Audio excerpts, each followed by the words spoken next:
Sebelum mulai jangan lupa dukung dan subscribe channel kami.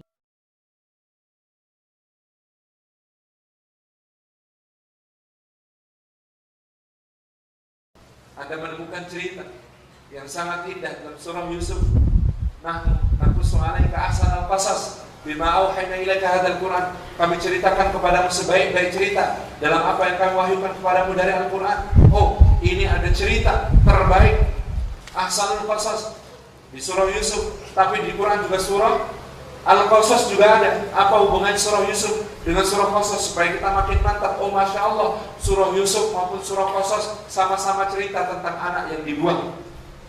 Anak yang dibuang di surah Yusuf diawali ceritanya dengan sebuah mimpi. Mimpinya apa?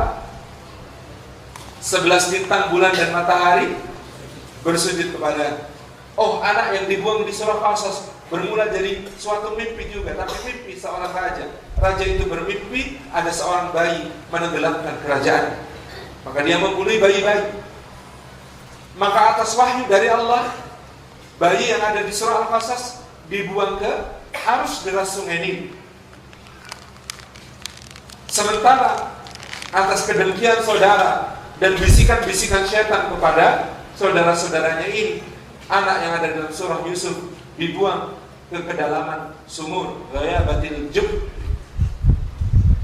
Perpisahan di surah Yusuf terjadi karena bisikan syaitan, terjadi bertahun-tahun. Perpisahan di surah Al-Qasas karena wahyu Allah, maka hanya terjadi beberapa jam. Di surah Yusuf yang nangis, yang sedih, yang sangat kehilangan, yang mengadu kepada Allah, bapaknya, sampai-sampai kita bertanya-tanya di surah Yusuf, ibunya kemana? Di surah Qasas yang nangis-nangis, yang menjadi kalut hati berdoa kepada Allah, ibunya. Seakan-akan di surah Qasas kita bertanya, di mana bapaknya? Bayi yang dibuang di surah Yusuf itu dibuang dengan sebab perpisahan adalah ikhwah, saudara-saudara laki.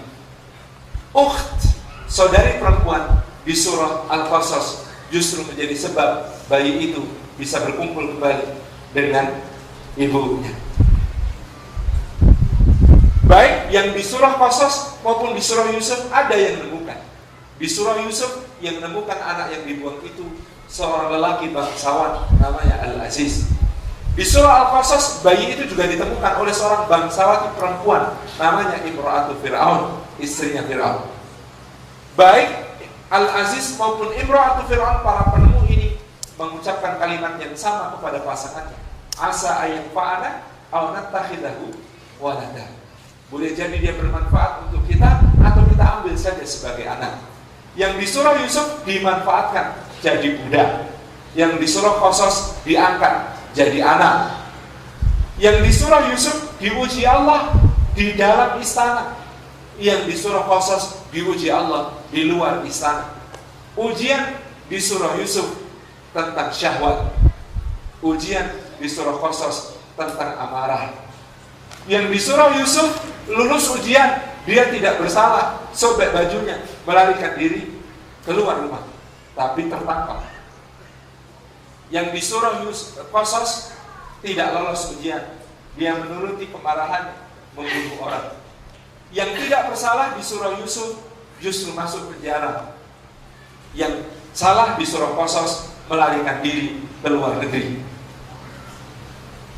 Kisah di surah Yusuf bermula di Palestina, berakhir di Mesir.